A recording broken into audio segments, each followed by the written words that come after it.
CM வந்து மதிக்காத ஒரு திமிரு காட்டிட்டு உட்காந்துட்டு இருக்கதான் நான் பார்க்குறேன். வணக்கம் வைக்கிறோன்னா அவங்க திருப்பி வணக்கம் வைக்கிறதுன்றது தமிழ் பண்பாடு. அதையே அவரால் பின்பற்ற முடியல. நடந்துக்கிறது தப்பான விஷயம் தான், அது இல்லைன்னு சொல்ல. அதை திருத்திக்கணும். ஏன்னா அது அவங்க ஆல்ரெடி ஆட்சியில் இந்த தைரியம் இந்த வாட்டி ஜெயிச்சிருவோன்ட்டு திமிராக இருந்தாங்க. ஏதோ ஒரு சூழ்நிலையில் தோத்துட்டாங்க. அவருக்கு கொஞ்சம் கூட அறிவு இல்லைன்னு தான் சொல்லுவேன். அது அப்படி தான் சொல்லி ஆகணும். ஏன்னா அவர் அந்த மாதிரி தான் பண்ணிட்டு இருக்காரு. சட்டசபையில் முதலமைச்சர் எல்லாருக்கும் வணக்கம் வச்சாரு. ஆனால் உதயநிதி வணக்கம் வைக்காம கீழே உட்காந்துருந்தாரு. அதை எப்படி பார்க்குறீங்க? அது எப்படி பார்த்தீங்கன்னா, அது ஒரு திமிரான செயல். ஒரு சிஎம் மதிக்காத ஒரு திமிரு காட்டிட்டு உட்காந்துட்டு இருக்கதான் நான் பார்க்குறேன்.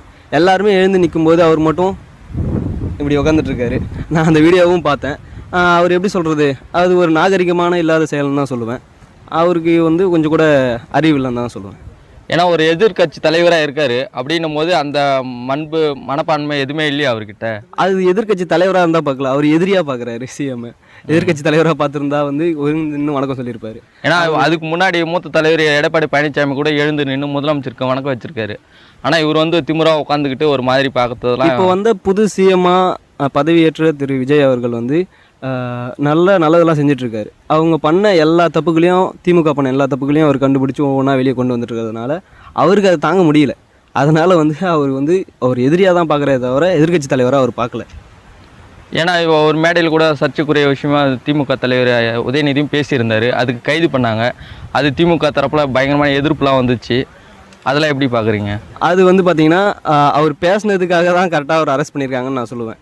அதாவது எங்கே தண்ணி வரணுமோ அங்கே தண்ணி வரலன்றது தவறான பேச்சு. அது பெண்களை ரொம்பவே இழிவுபடுத்தி பேசுறதுக்கான பேச்சு அது. அதனால தான் அது கரெக்டாக அரெஸ்ட் பண்ணியிருக்காங்க. அது கரெக்டான விஷயந்தான்.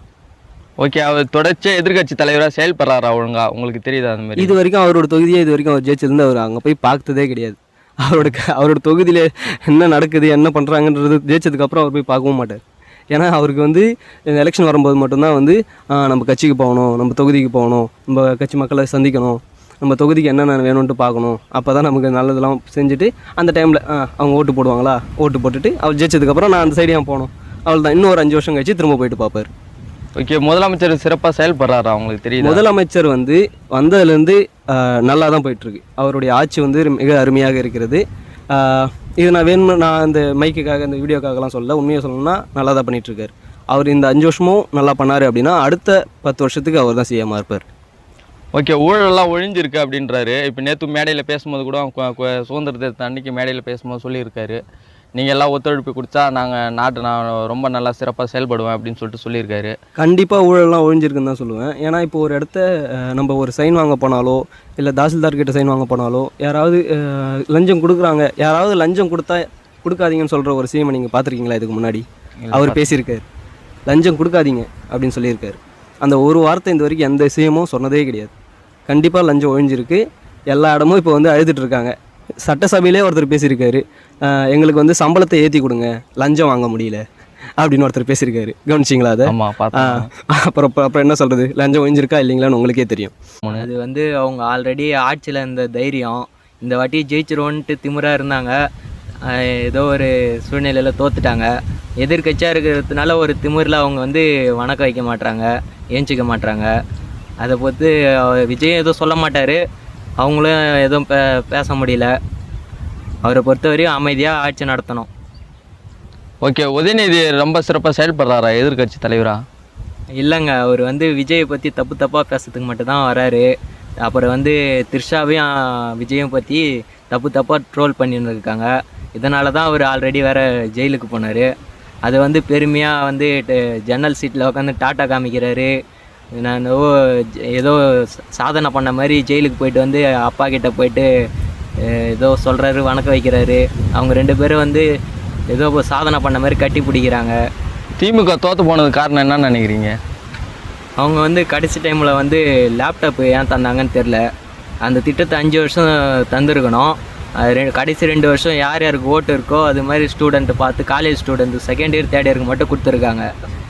ஸ்கூல் படிக்கும்போது கொடுத்துருந்தா காலேஜ் படிக்கும்போது ப்ராஜெக்ட்டுக்காக யூஸ் பண்ணியிருப்பாங்க. தேர்ட் இயர் முடிக்கும்போது கொடுத்துருக்காங்க. அவங்களுக்கு என்ன ப்ராஜெக்ட்டும் செய்யறதுக்கான நேரமும் இல்லை. அவங்க செகண்ட் இயர் ஃபஸ்ட் இயரில் கொடுத்துருந்தா தேர்ட் இயரில் ப்ராஜெக்ட் பண்ணியிருப்பாங்க, இல்லைனா செகண்ட் இயர் இன்டர்னல் போயிருப்பாங்க. அதுக்கு எதனா யூஸ் ஆகிருக்கும். சம்மந்தமே இல்லாமல் எலெக்ஷன் டைம் முடிகிற டைமில் வந்து லேப்டாப் கொடுத்துட்டு அப்படி கொடுத்தா ஓட்டு போட்டுருவாங்கன்னு நினச்சாங்க. ஆனால் வந்து அவர் கொடுத்த லேப்டாப்லேயே விஜய் ஃபோட்டோ தான் எல்லாருமே வச்சு வீடியோ போட்டாங்க. ஓகே, முதலமைச்சர் வந்து போயிட்டு எல்லாருக்கும் வணக்கம் வைக்கிறாரு. ஆனால் ஒரு எதிர்க்கட்சி தலைவர் உதயநிதி வணக்கம் வைக்காமல் கீழே கம்முன்னு உட்காந்துருக்காரு. அதை எப்படி பார்க்குறீங்க? அது வந்து மனிதநேயமற்ற செயல் தான் சொல்லணும். அது இப்போ வந்து நம்ம ஒருத்தவங்களுக்கு ரெஸ்பெக்ட் கொடுக்குறோம், திரும்ப வந்து அந்த ரெஸ்பெக்ட் வரணுங்கிறது வந்து நேச்சர். அதை கூட கொடுக்கலன்னும் போது அவர் என்ன எதிர்க்கட்சி தலைவர் அவர்? ஓகே, ஏன்னா எடப்பாடி சீனியர், அவரோட பெரியவர், அவரே ஏந்து நின்று முதலமைச்சருக்கு வணக்கம் வைக்கிறாரு. இவர் எதிர்க்கட்சி தலைவராக இப்போ சின்ன பையன்தான். ஆனால் ஏன் இப்படி வந்து பண்ணுறதுக்கு காரணம் என்னவா இருக்கும்? இல்லை, வணக்கம் வைக்கிறோன்னா வந்து அவங்க திருப்பி வணக்கம் வைக்கிறதுன்றது தமிழர் பண்பாடு. அதையே வந்து அவரால் வந்து பின்பற்ற முடியல. அவரை வந்து வேற என்னன்னு சொல்கிறது? ஏன்னா இப்போ லைவில் போயிட்டு இருக்கு, மக்கள் எல்லாம் பார்க்குறாங்க. அப்படின்னும் போது இப்போ உதயநிதிக்கு அது மிகப்பெரிய ஒரு பின்னடைவு தானே? ஆமாம், அது வந்து ஒழுங்கினமற்ற செயல் தான் அது. ஏன்னா மக்கள் எல்லாம் என்ன சொல்கிறாங்க, ஒரு தகுதி இல்லாத ஒரு ஆள் எதிர்க்கட்சியாக உட்காந்துருக்காரோ அப்படின்னு சொல்கிறாங்க. அது வந்து அப்படி தான் சொல்லி ஆகணும். ஏன்னா வந்து அவர் வந்து அந்த மாதிரி தான் பண்ணிட்டு இருக்காரு.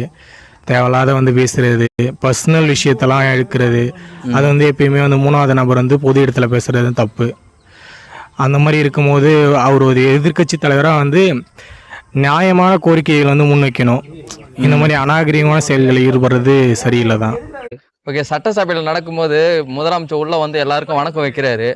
ஆனால் உதயநிதி மட்டும் வணக்கம் வைக்காம கீழே அமைதியாக உட்காந்துருக்காரு. அவருக்கு என்னன்னா, அவர் இத்தனை வருஷம் ஆட்சி அனுபவத்தில் இருந்தவர்.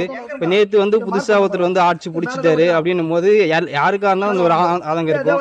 அவங்க வந்து ஆண்ட கட்சி, ஒரு எப்படி சொல்றது, ஒரு 20 வருஷம் 30 வருஷம் வந்து ஆண்ட கட்சின்னும் போது நேற்று வந்து ஒருத்தர் வந்து புதுசாக வந்து கட்சி ஆரம்பிச்சு இப்போ இந்த இடத்த வந்து வந்திருக்காருன்னு போது அவங்களுக்கு எல்லாருக்கும் அந்த இது இருக்க தான் செய்யும். ஆனால் தப்பான விஷயம் தான். ஏன்னா அது அவரோட சீனியர் எடப்பாடி பழனிசாமி கூட எழுந்து நின்று வணக்கம் வைக்கிறாரு. இவர் வந்து அவன் உட்காந்து இருக்கிறது பார்த்துட்டு இப்போ ஏன்னா லைவ்ல எல்லாரும் பார்க்குறாங்க. அப்படின்னும் போதே இப்படி இப்போ நடந்துக்கிறது சரியா? நடந்துக்கிறது தப்பான விஷயம் தான், அது இல்லைன்னு சொல்ல. அதை திருத்திக்கணும். ஏன்னா வந்து இப்போ அவங்களுக்கு வந்து நெகட்டிவ் மட்டுமே வந்து சொல்கிறத விட இவங்க சைட்லேருந்து என்னென்ன இம்ப்ரூவ்மெண்ட் பண்ணலாம், பாசிட்டிவ் வந்து பாயிண்ட் சொன்னாக்கா அது அவங்க டிவிக்கு அக்செப்ட் பண்ணிட்டு தானே போகிறாங்க. இப்போ பாமக சைட்லேருந்து அவங்களால என்னென்ன வந்து கொடுக்க முடியுமோ அவங்க என்னென்ன இப்போ மாற்றி பண்ண முடியுன்றதை வந்து முன்மொழிகிறாங்களே. அந்த மாதிரி டிஎம்கே சைடில் வந்து என்னென்ன பண்ணணும்னு சொல்லிட்டு வந்து முன்மொழியலாம், இல்லை அது வந்து எடுத்துக்காட்டாக இருக்கலாம். ஆனால் அதை விட்டுட்டு இவங்க பண்ணுற குறையை மட்டுமே சொல்லிட்டு இருக்கிறது, குறை சொல்லலாம், சொல்ல வேணாம்னு சொல்லலை. ஆனால் குறையை மட்டுமே சொல்லிட்டு இருக்கிறது வந்து தீர்வாயிடாதில்ல. இப்போ நீ குறையை வந்து சுட்டி காட்டலாம், அதுக்கு பதில் வந்து அதுக்கு ஆல்டர்னேட்டிவ் சாய்ஸ் வைக்கணும்ல. அது மட்டும் இல்லாமல் ஒருத்தர் ஊழல் பண்ணுறான்னு சொல்கிறாங்க, அந்த ஊழலுக்கான வந்து ஆதாரம் கொடுக்கணுமா இல்லையா? ஊழல் பண்ணுறாருன்னு சொன்னால் மட்டும் வந்து போதுமானதாக இருக்காதுல்ல. அதுக்கான ஒரு ஆதாரத்தை வந்து கொடுத்தா தானே வந்து அந்த இடத்த வந்து பேச முடியும்.